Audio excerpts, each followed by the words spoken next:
Welcome to C&EN Uncovered. I'm Craig Bettenhausen. C&EN Uncovered is a podcast series from Stereochemistry. In each episode, we'll take another look at a recent cover story in chemical and engineering news and hear from C&EN reporters about striking moments from their reporting, their biggest takeaways, and what got left on the cutting room floor. In this episode, we're talking about making the jump from academia to the C-suite. In the 20th century, corporate powerhouses like Bell Labs and DuPont Central Research funded R&D from their balance sheets, creating a clear path for postdoc scientists to innovate beyond their university research. In 2024, with the decay of corporate labs, graduates were taking the commercial startup route more and more. In a story that appeared in the August 19th print issue of C&EN, today's guest looked at several such startups, how the founders are making the transition from PhD to CEO, and the various routes they've taken to secure funding to continue their research. We'll put a link to the story in today's show notes. I'm here with C&EN business reporter Matt Blois, who wrote the article. Hey, Matt. Hi, Craig. So, Matt, for anyone that hasn't yet had a chance to read the article, can you give a brief recap of what it's about? Yeah, so like you said, it's kind of looking at this idea of people who take a technology that they developed in either like a PhD or a postdoc, and then instead of going on to like a big company or going on to try and get a job at a university, they take their technology and they found a startup, and then they'll become the CEO of that startup. And so the way I told the story is I really followed three specific people who were CEOs of early stage startups based on a technology that they worked on or that they developed during a PhD or a postdoc. I started talking to them about late last year, and I kind of stuck with them for, I think, about 6 to 8 months, and just checked in with them every couple months to see what was going on and just to get a sense of what that early stage is like and kind of what their motivations were, how they're making this transformation from scientist to CEO, and then trying to just sort of capture that whole journey. How did you pick who to follow? I wanted to find people who were willing to talk to me for a long time, because that was the thing I wanted to do. Is I wanted to get a really honest look at this, because it's a really tough journey. And so I give a lot of credit to the three people that I talked to, which is Laura Stoy, Sudarshan Dwaranath, and Andrew Wang. I talked to them early on and said, hey, I want to stick with you for a while. Like, I want to hear what it's really like. I want you to be candid with me. And they were really great about that. And so that was kind of what I was looking for, is, kind of probing to see, are you going to stick with me for months? Are you going to be willing to have multiple conversations? I'm going to take up a lot of your time. And are you going to, be willing to sort of tell me the truth about what's happening, not just sort of give me the glossy press release version? So I felt like they did a really good job of that. It was fun to talk to them. Yeah, this trend that we end up writing about a lot in C&EN of venture capital-backed chemistry startups, it can be tricky because venture capital was kind of built around the software boom. And that's not instant, but it's a lot faster than building factories. But that also wasn't the way that chemistry innovation happened for a long time. Can you talk a little bit about that earlier model with your Bell Labs, your DuPont Central Research, and how that worked? Right. So there was, in the 20th century especially, you see these organizations. The one I write about the most in this story is Bell Labs, but you have other big corporations that have like really big research departments with tons of scientists doing a range of work. Some of it sort of fundamental basic science, but a lot of it sort of this like translational piece where you pick up an idea that came out of academia or that is basic science and you sort of turn that into some sort of useful innovation. In the 20th century, you had Bell Labs, you had DuPont, you had GE, you had companies like Xerox. And all of these companies really came up with some really powerful innovations, and sometimes not even within sort of the thing that they're, Bell Labs came up with all kinds of stuff that was useful for things beyond telephones. The lead of the story kind of deals with the transistor, which ended up being sort of more of a computer technology. That was sort of a big success story in many ways, but there's some trade-offs there too, because when you think about Bell Labs, one of the reasons they did all of this research into basic science and translational research was because they're basically allowed to have a monopoly over the phone system. I don't know how specifically sort of codified that was, but I think the monopoly was allowed in part, I think, in maybe in an unwritten way, because they were generating so much useful research, and the government didn't want to get in the way of that. So a couple of things happened. You have, one, the government comes in and says, okay, that's probably enough monopolies. We're gonna break you guys up. That's one thing. And the other thing people have talked to me about is just globalization. Part of that is maybe due to communications technologies. The world becomes smaller. You're having to compete with companies all over the world that are doing different sorts of things. And so, there's this argument that maybe you have to be more careful with your balance sheet, and betting on super risky ideas becomes harder to justify. And so they've moved towards, the big corporations have moved towards, let the startups develop something, and then when it gets to a certain stage where it's not so risky, we'll just acquire them. It's kind of the model that a lot of the bigger corporations use now. And so, yeah, we've moved into more fragmented ecosystem where you have universities still doing sort of basic research. A lot of the startups sort of pick that up and run with it, a lot of times with venture capital money. And then if you get to a certain point, if you're lucky, most of the time, these startups are looking to be acquired, get bought up, and then that's sort of the bigger firms sort of be the ones that sort of commercialize it in a large scale way. So that's kind of been how things have evolved system-wise over the last 100 years or so. So is there a specific person or company that you feel has led to this increasing trend of startup chemistry companies? I wrote a lot about these training programs or like accelerators. They're looking at this ecosystem where there's tons of people with good ideas and who are graduating with PhDs. They can't go get a job at Bell Labs and just tinker away for the rest of their lives. And so many of them want to start businesses, but they don't know how to start a business because they spent the last 8 years figuring out how to do chemistry. And so there's a couple of organizations that are really devoted to training people who have skills on technology and have really good ideas to run a business and lead a business and do fundraising. So some of the big ones I talked about in the story is there's a fellowship program called Activate, which basically does some of this training and then also essentially gives the founders of these companies a salary for like 2 years. So they can, they can pay themselves. It's sort of startup funding, gives them 2 years to really prove out the technology, learn how to be a CEO. It's sort of like a training wheels period. They typically end up in sort of a seed round, raising their first round of venture capital by the time they're at the end of that program. And then there's other ones that are similar to that. Breakthrough Energy, which is a big for-profit venture capital firm, also has sort of a fellowship program that's sort of for earlier stage founders to get them sort of out of the gate and up and running. And then the other one I really like too is there's a Department of Energy fellowship that puts entrepreneurs or people who want to be entrepreneurs into a national lab, and they sort of work hand in hand with scientists at the national lab to work on their technology. And similarly, just sort of gives them, they're funded themselves for 2 years to sort of figure things out and learn how to be the leader of a company and prove out their technology and all of that. And I think those types of programs, more than like a specific startup company, to me, that's sort of like the quickest way to sort of understand this trend and how people are viewing it rather than a company, is these training programs. In my, fantasy of this podcast, investors are listening. I wonder if you give it just some sense of, what the timeline is from making an investment in these early stage companies to the exits that your real hardcore like business office wants to think about. Yeah, I mean, it certainly depends on the technology. It depends on your industry, but it's all slower than software. Like the most hardcore flex that you can do as a clean tech founder is to start your own software company.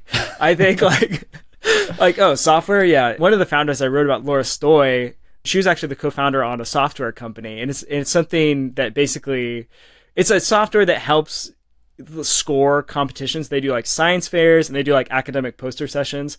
So it's not like a huge, it's not going to be Google or anything, but it was, you still had to write the code and sell it to people. And, when she was in grad school, I think it was her and I think her now husband created this software and, started a whole company, and it's still going. She still runs that company on the side of like this technology that she's developing, which has to do with extracting rare earth elements from the ash from coal-fired power plants. And so she did a lot of like comparing, what happened with this software company I built versus what do I think is going to happen with this clean tech company that I built.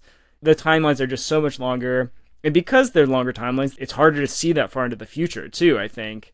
There's so many checkpoints that you have to make it through that can either slow you down or divert you onto a different path. I mean, it can take years, decades. It can be a really, really long time. I'm sure you could look up the timelines from sort of successful technologies of the past, but even ones that seem commonplace to us today that are like materials technologies, it took a really long time for those things to really gain traction. So I think all these new ones, it's no different. If you're introducing a new chemistry or material technology, it's a long time. So with Laura Stoy specifically, Revalia, their initial funding came from Alabama Power, a public utility with some of the big coal ash ponds, which is one of the byproducts of, just coal electrical generation. Is that kind of thing available? Are those fits common? How can Laura's story influence some of the future entrepreneurs who are looking for that perfect fit funding? Well, I think like with her story, because there was such a perfect fit funding was why she felt like, okay, this is like, I should do this. I think she was patient. She had this she was sort of developed the technology during a PhD, and didn't start a company right away, because I think she was like, I want to get to a point where I feel like I've got the right fit. And so I think it was when that opportunity came up, she said, that's the perfect thing. That's my signal to go for this. And I think people can get into a lot of trouble if they're not sort of lined up with sort of the right sorts of funding in a lot of different ways. Like, I think Laura valued that partnership because it was like she got to go talk to people who were, would be using this technology and get a sense of like, what does this look like if you actually use it? What problems is it going to cause you? How is it going to make things better? How could I, tweak it to make it even more useful? And I think that sort of feedback, getting in and talking to customers. One of the other companies, so Quorum Bio is Sudarshan Dwarnath's company. So he's an agriculture technology company. The first product is microbes that go into the soil and they break down phosphorus, which makes it available to plants. And then the farmers have to use less phosphorus, less pollution. Farmers are spending less money. So it could be really impactful technology.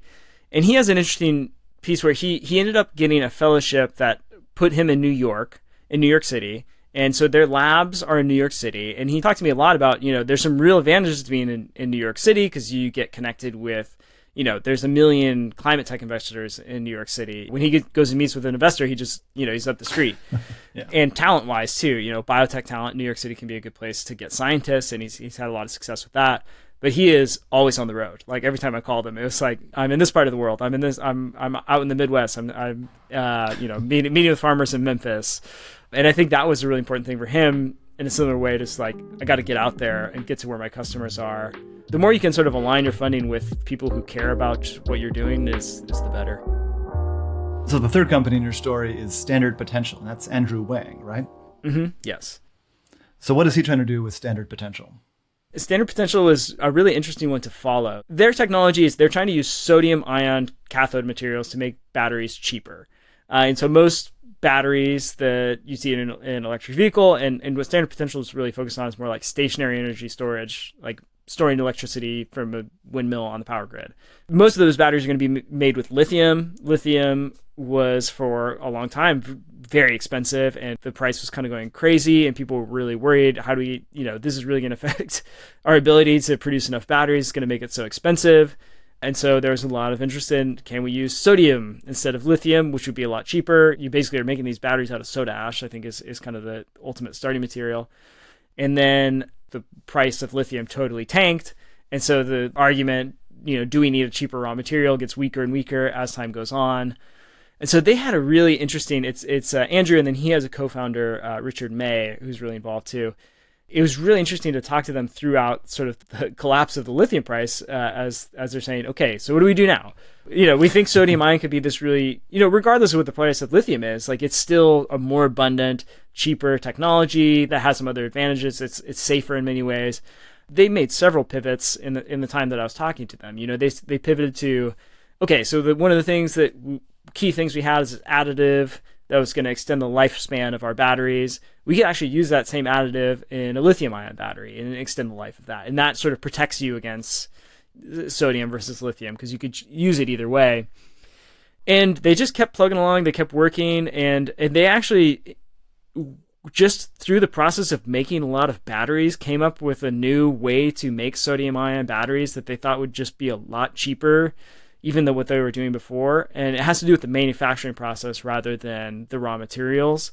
That made it cheap enough that even though the price of lithium dropped, like, we have this new way of doing it, and it's going to be even cheaper and even more impactful. And, as we sort of start to put batteries out on the electrical grid, like, an important way of doing that. So, it was really interesting to follow them as they sort of shifted and pivoted and figured out, okay, how do we sort of orient ourselves to adapt to, like, what the reality of the battery industry is right now. So in some ways, getting a PhD is the act of becoming the world's foremost expert in one incredibly specific thing. It requires massive amounts of tenacity, the ability to keep going even though things aren't working, which is, as we heard from that example, sometimes the opposite of the skill sets you need to be a CEO, where you need to be able to make decisions and pivot. So how do you bridge that gap as a PhD to CEO? So one of my favorite people I talked to about this was Ray Weidekamp. He's the founder of a company called Polyspectra, and they make resins that get used in 3D printers, and they're really rugged. And he was a PhD to CEO. He did a PhD at Caltech, went straight and founded this company, got some funding through Activate, had a lot of success. Then I forget exactly when, but at some point he started this email course where he said, I'm going to help other people do the same thing. He had so many interesting ideas about this, like how do you make this jump? And I have this quote in the story where he says, there's so much you have to unlearn.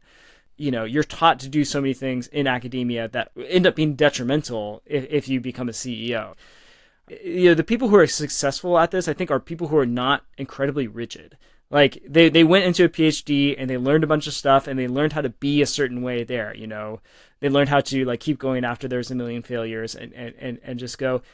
And I think someone who can learn to do that and then turn around and learn to do something else, they've certainly shown the capacity to learn a new way to do things. And so I think there's an argument. A couple of people made this argument to me. If you figured out how to be the world's foremost expert in something, you're good at learning. Like, as long as you can sort of be flexible and be willing to sort of undo some of the habits that you learned as you're trained to be a scientist, you're probably going to be pretty good at learning how to be a CEO.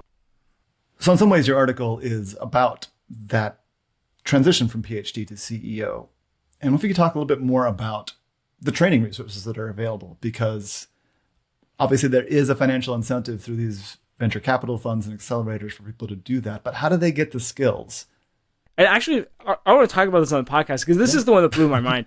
So NSF has National Science Foundation has something called Innovation Core or I-Core. Mm-hmm. The whole point is like there's basically helping people sort of recognize you have the scientific idea, what are the possible commercialization opportunities around this, and the way they do this is by just forcing the scientists to do like tons and tons of interviews. I think the numbers that they have to do 100 interviews over the course of like 8 weeks or 7 weeks or something like that. 100. It's supposed to force them to like listen rather than like pitch and rather than sort of like explain. I talked to somebody at the NSF about this and she said, what we found is there's a real turning point. Like the first 50 interviews, people don't quite know where they're going and they're just a little bit overwhelmed by it. And then after you talk to 50 people, like people just sort of get this sense of like, it all sort of starts to coalesce and they're like, I think I get it. Like, I think I know who I need to talk to next. And then sort of the second 50 interviews are really directed by that. And they're like, okay, now I need to know who to talk to. And they sort of get on a roll. And I thought that was so, I related to that as a reporter. Because I like, sometimes you start a reporting process and you're like, what? I don't really understand. Like, I don't know how to frame this. I can't quite pick out what the trend is. And then after you get through the middle of it, you're like, now I know what it is. Now I need to know who I talk to. But I was just kind of blown away by that 100 interviews is just so many phone calls. Yeah. Beyond the obvious one, which is money and how to get enough of it to make your thing a reality, what are the biggest upsides into going the startup route versus continuing your research in a university lab, trying to get a professorship and then have be a PI somewhere? I think it really depends on what you personally want and what your personal goals are, because that was some of the like sort of business side of the research thing I looked at is like, it totally does not make sense financially to start like a chemistry or materials startup. I think it really comes down to like, why are people doing this? Is like, it's impact motivated. Like people want to have the biggest impact, but that's not entirely it. So Andrew Wang talked to me, he said something really interesting to me that sort of upended the way I think about this. Because he was saying, like, yeah, we think about impact. We want to go out there and have, like, a big impact on climate change. That's a huge part of why we're doing this. But he's like, but if I really wanted to, like, have the biggest possible impact on climate change as, like, a battery scientist, probably the best thing for me to do is, like, brush up on my Chinese, like, go work at CATL, like, one of the biggest, huge battery manufacturers in China, and help them, make their separator in the battery like 1 micron thinner, which will make like all of the batteries they produce just that little much better. And he's like, I bet if you added up the sort of like climate change, CO2 emission reduction potential, like that's probably the route to the most impact, is sort of like make an incremental improvement to a already scaled technology. Like he was just saying, I just like the challenge of sort of transforming myself into a CEO. It's a huge challenge. I hesitate to say fun, but like I think it's rewarding. Maybe rewarding is the right word. I think it's rewarding for people to, take on something that seems really difficult. It requires you to like learn a lot really fast. It's fast paced. And, I think that's really appealing to a lot of people, and certainly the people that are actually doing it. I think you have to want that. I think to be successful, you have to like enjoy the rewards of just sort of bringing the most out of yourself and like learning to do these things that you didn't know how to do before and really succeeding at it. So stepping back to the 10,000 foot view, how does our current innovation system compare to the corporate lab model in terms of that ultimate goal of getting world-changing technology out into the world? It depends on who you talk to. And I certainly didn't talk to every business researcher in the world, but most of the people I talk to think we're worse at it now than we were before, I think. For me, it's really hard to determine what metric to look like and also understand exactly what that metric means in terms of how innovation is happening. It feels like we are doing innovation really well, but then there are signs in the data that we're not doing it that well. The data is a little bit confusing and it's hard to know what metrics to use. I think there's a chance that we're not doing as well as we have done before. It might just be harder to do innovation than it used to be before. It might just be that like the farther you get technologically, the harder it is to come up with something new.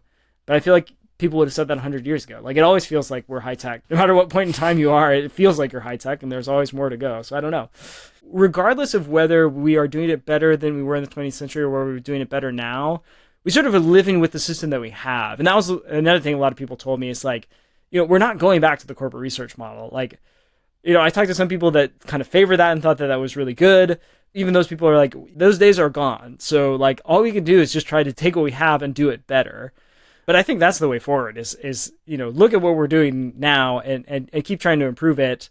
Because regardless of what the reality is, whether we're doing it better or whether we're doing worse, you could always do better. Okay. we could always be better than we are doing.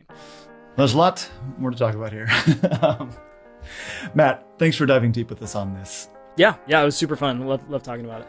Listeners can find me on social media as @CraigofWaffles. Matt, how can our listeners get in touch with you? Call me, 805-233-1686. Yeah, that's an answer you don't hear very often anymore. Nicely done. You can find Matt's cover story about PhD students turned CEOs on C&EN's website or in print in a double issue that came out August 19th. We put a link in the show notes along with the episode credits. We'd love to know what you think of C&EN Uncovered. You can share your feedback with us by emailing cenfeedback@acs.org. This has been C&EN Uncovered, a series from C&EN Stereochemistry. Stereochemistry is the official podcast of Chemical and Engineering News. Chemical and Engineering News is an independent news outlet published by the American Chemical Society. Thanks for listening.